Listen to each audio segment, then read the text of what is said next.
بسم اللہ الرحمن الرحیم 25ویں تراویح۔ آج کی تراویح کے چند اہم نکات۔ آج کی تراویح میں 29ویں پارے تبارک الذی کی تلاوت کی گئی۔ سب سے پہلی سورہ الملک کی ابتدا ہی اللہ کی عظمت کے اظہار سے کی گئی ہے۔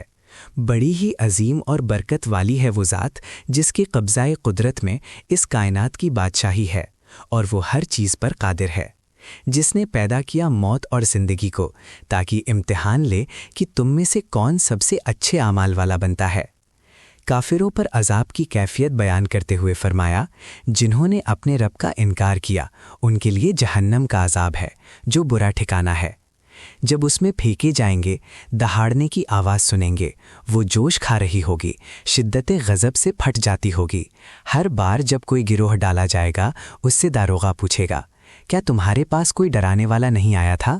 وہ کہیں گے آیا تھا، مگر ہم نے اسے جھٹلا دیا اور کہہ دیا کہ خدا نے کچھ نہیں اتارا، تم ہی لوگ بھٹکے ہوئے ہو۔ یہ بھی کہیں گے کہ کاش اگر ہم سنتے سمجھتے تو اس طرح جہنمی نہ ہوتے۔ اس طرح وہ قصور کا اعتراف کر لیں گے۔ لعنت ہے دوزخیوں پر۔ رہے وہ لوگ جو اندیکھے خدا سے ڈرتے ہیں، ان کے لیے مغفرت اور بڑا اجر ہے۔ تم چپکے سے بات کرو یا بلند آواز سے، اللہ کے لیے برابر ہے، وہ تو دلوں کے بھید تک جانتا ہے۔ کیا وہی نہ جانے گا جس نے پیدا کیا؟ وہ تو بہت ہی باریک بین اور باخبر ہے۔ نافرمانوں کو للکارا ہے، کیا تم بے خوف ہو گئے ہو کہ اب تمہیں زمین میں دھسانے اور آسمان سے پتھراؤ کرنے والا عذاب نہیں آ سکتا؟ بتاؤ تمہارے پاس وہ کون سا لشکر ہے جو خدائے رحمان کے مقابلے میں تمہاری مدد کر سکے؟ بتاؤ وہ کون ہے جو تمہیں روزی دے سکے اگر وہ اپنی روزی روک لے؟ ان سے پوچھو، اگر تمہارا یہ پانی نیچے اتر جائے تو کون ہے جو تمہارے لیے صاف و شفاف پانی نکال کر لائے؟ کہہ دو کہ وہ رحمان ہے، ہم اس پر ایمان لائے ہیں اور اسی پر ہم نے بھروسہ کیا ہے۔ تم ان قریب جان لوگے کہ کھلی ہوئی گمراہی میں کون ہے۔ سورہ القلم میں نبی صلی اللہ علیہ وسلم کی دعوت، آپ صلی اللہ علیہ وسلم کی لائی ہوئی کتاب اور آپ صلی اللہ علیہ وسلم کے اعلیٰ کردار کا موازنہ قریش کے فاسق لیڈروں کے کردار سے کر کے یہ دکھایا ہے کہ وہ وقت دور نہیں جب موافق و مخالف دونوں پر واضح ہو جائے گا کہ کن کی باغ ڈور فتنے میں پڑے ہوئے لیڈروں کے ہاتھ میں ہے جو ان کو تباہی کے راستے پر لیے جا رہے ہیں، اور کون لوگ ہیں جو ہدایت کے راستے پر ہیں اور وہی فلاح پانے والے بنیں گے۔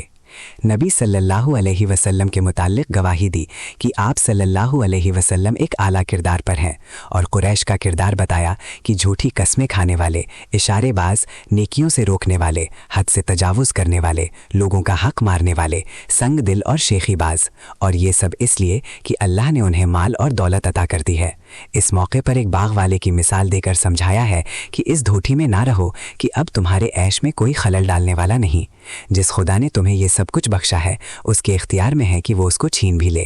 آخرت کے انجام کی طرف توجہ دلاتے ہوئے سوال کیا گیا کہ آخر انہوں نے خدا کو اتنا بے انصاف کیسے سمجھ رکھا ہے کہ وہ نیکوں اور بدوں میں کوئی فرق نہیں کرے گا۔ ساتھ ہی حضور صلی اللہ علیہ وسلم کو تسلی دی گئی کہ آج جو باتیں یہ لوگ بنا رہے ہیں ان کا غم نہ کیجیے، صبر کے ساتھ اپنے رب کا انتظار کیجیے اور اس طرح کی جلدی دکھانے سے بچیے جس میں حضرت یونس علیہ السلام مبتلا ہو گئے تھے اور انہیں آزمائش سے گزرنا پڑا تھا۔ سورہ الحاقہ میں رسولوں کی دعوت کو جھٹلانے والوں کا انجام بتلاتے ہوئے قیامت کی ہولناکی کی تصویر کھینچی گئی ہے۔ فرمایا، یاد رکھو جب سور میں ایک ہی پھونک ماری جائے گی اور پہاڑوں کو اٹھا کر ایک ہی بار میں پاش پاش کر دیا جائے گا تو اس دن تمہاری پیشی ہوگی اور تمہاری کوئی بات بھی ڈھکی چھپی نہیں رہے گی۔ بس پیشی کے دن جسے دائیں ہاتھ میں اعمال نامہ ملے گا اس کی خوشی کا کوئی ٹھکانہ نہ ہوگا، اور جسے بائیں ہاتھ میں اعمال نامہ دیا جائے گا وہ حسرت سے موت مانگ رہا ہوگا۔ آواز آئے گی، اس کو پکڑو، اس کی گردن میں توق ڈالو، اس کو جہنم میں جھونک دو اور ایک زنجیر میں جس کی لمبائی 70 ہاتھ ہے جکڑ دو۔ یہ وہ ہے جو خدائے عظیم پر ایمان نہیں رکھتا تھا اور نہ مسکینوں کو کھانا کھلانے پر ابھارتا تھا۔ سورہ المعارج میں نبی صلی اللہ علیہ وسلم کو صبر کی تلقین کی گئی ہے کہ یہ بہت ہی تنگ نظر والے لوگ ہیں۔ اس وقت خدا نے ان کو جو ڈھیل دی ہے تو ان کے پاؤں زمین پر نہیں پڑ رہے ہیں۔ ذرا پکڑ میں آ جائیں تو ساری شیخی بھول جائیں گے اور تمنا کریں گے کہ کاش اس دن کے عذاب سے چھوٹنے کے لیے اپنے بیٹوں، بیوی، اپنے بھائی اور اپنے کنبے کو جو اس کا پشتبان رہا ہے اور تمام اہل زمین کو بدلے میں دے کر اپنی جان چھڑا لیں۔ ہرگز نہیں، وہ تو بھڑکتی ہوئی آگ ہوگی جو گوشت پوشت جلا کر رکھ دے گی۔ جس نے حق سے منہ موڑا اور پیٹھ پھیری اسے اپنی طرف بلائے گی۔ انسان فطرتاً جلد باز ہے، جب اس پر مصیبتیں آتی ہیں تو گھبرا جاتا ہے، اور جب اسے خوشحالی نصیب ہوتی ہے تو بخل کرنے لگتا ہے۔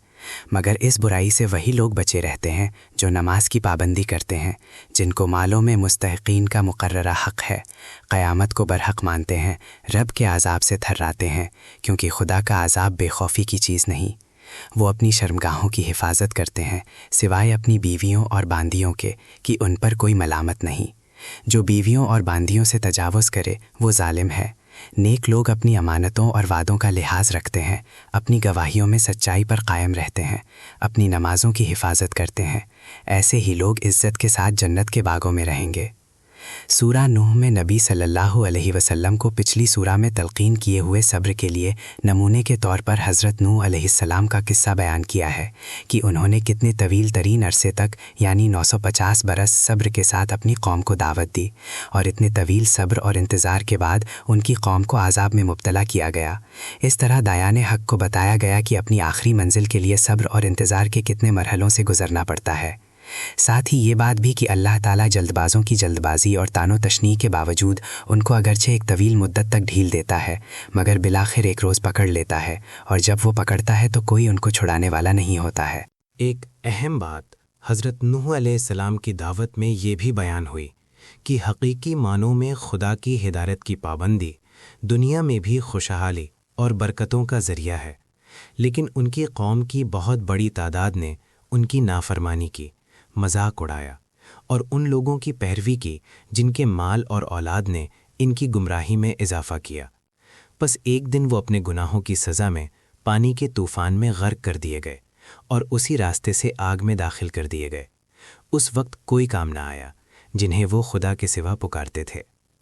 سورہ جن میں قریش کو غیرت دلائی گئی کہ جنات جو قرآن کے براہ راست مخاطب نہیں ہیں، وہ جب راستہ چلتے اس کو سن لیتے ہیں تو تڑپ اٹھتے ہیں اور اپنی قوم کے اندر اسے پھیلانے کے لیے کھڑے ہوتے ہیں، اور ایک تم ہو کہ خاص تمہارے لیے اسے اتارا جا رہا ہے، اور اس کی برکتوں سے نوازنے کے لیے خدا کے رسول صلی اللہ علیہ وسلم دن رات ایک کیے دے رہے ہیں۔ مگر تمہاری بدبختی کہ اس کی طرف دھیان دینا تو درکنار، تم الٹے اس کے دشمن بن گئے ہو۔ سورہ المزمل اور المدثر دونوں صورتوں کی ابتدا اے چادر میں لپٹنے والے اور چادر لپیٹے رکھنے والے سے کی گئی ہے۔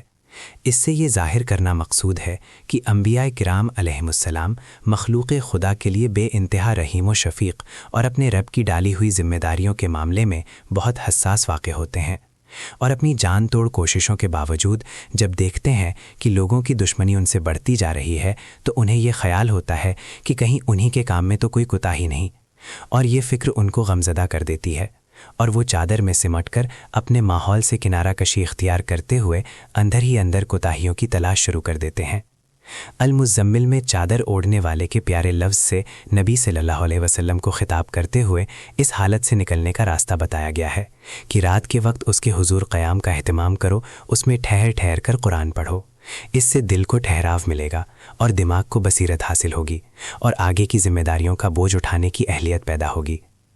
سورہ المدثر میں بھی اسی لقب سے پکار کر ہدایت کی کہ بس چادر اتار پھینکو اور لوگوں کو ڈرانے اور خبردار کرنے کے لیے کمر بستہ ہو جاؤ، اٹھ کھڑے ہو، اپنے رب کی بڑائی بیان کرو، اپنے دامن کو ہر قسم کے غبار سے پاک رکھو، اور اپنی جد و جہد جاری رکھو، مخالفتوں کے باوجود حق پر ڈٹے رہو۔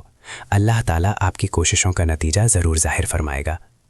سورہ القیامہ میں اللہ تعالیٰ نے قیامت کے ثبوت میں انسانی ضمیر نفس لوامہ کو پیش کیا ہے اور واضح کیا ہے کہ انسان خود ایک چھوٹے پیمانے پر کائنات کی ہی حیثیت رکھتا ہے۔ اس چھاٹی سے دنیا میں اپنے کیے پر ملامت کرنے والی حس کا ہونا اس بات کی دلیل ہے کہ کائنات میں بھی نفس لوامہ ہے، اور وہی قیامت ہے جو تمام لوگوں کی پوری زندگی کے اعمال کا محاسبہ کرے گی۔ سورہ الدہر میں کائنات کی یہ دلیل دی گئی ہے کہ اللہ تعالیٰ نے انسان کے اندر سننے اور دیکھنے اور ان کے ذریعے نیک و بد میں تمیز کرنے کی جو صلاحیت رکھی ہے، اس کا تقاضا ہے کہ ایسا دن آئے جس میں لوگوں کو ان کے کیے کا بدلہ مل سکے، ورنہ پھر نیکی بدی کا کھٹراک کھڑا کرنے کی کیا ضرورت تھی۔ فرمایا، قسم ہے قیامت کی، قسم ہے ملامت کرنے والے ضمیر کی، کیا انسان سمجھتا ہے کہ ہم اس کی ہڈیوں کو جمع نہ کر سکیں گے؟ کیوں نہیں؟ ہم تو اس کی انگلیوں کی پور پور تک ٹھیک بنا دینے پر قادر ہیں۔ اصل میں انسان چاہتا ہے کہ وہ بدعمالیاں کرتا رہے۔ پوچھتا ہے قیامت کب آئے گی؟ جب آنکھیں پتھرا جائیں گی، چاند بے نور ہو جائے گا، سورج چاند ملا کر ایک کر دیے جائیں گے۔ اس وقت انسان ہی کہے گا کہ کہیں بھاگ کر چلا جائے۔ ہرگز نہیں، وہاں کوئی جائے پناہ نہ ہوگی۔ اس دن بس تیرے رب کے سامنے ہی ٹھہرنا ہوگا۔ انسان کو اس کا سب اگلا پچھلا کیا کرایا بتا دیا جائے گا، بلکہ انسان اپنے آپ کو خوب جانتا ہے، چاہے وہ کتنے ہی بہانے کر لے۔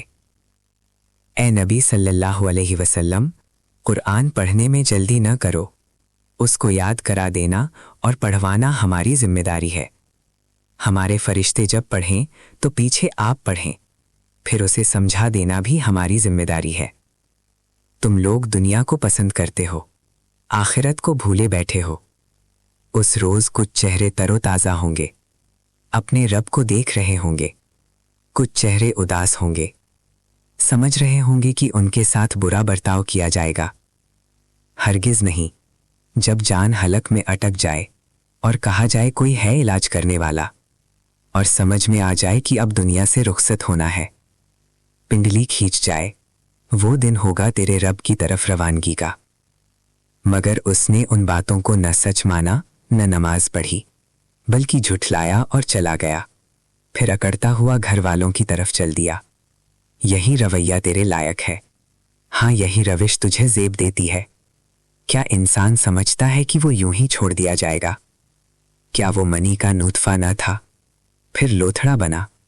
اللہ نے اس کا جسم بنایا، اعضاء درست کیے، پھر اس سے نر و مادہ دو قسمیں بنائیں۔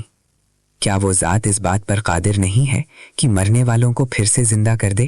سورہ المرسلات میں تیز و تند چلنے والی ہواؤں کی گواہی پیش کی ہیں کہ یہ ہر وقت قیامت آنے کی یاد دہانی کراتی رہتی ہے۔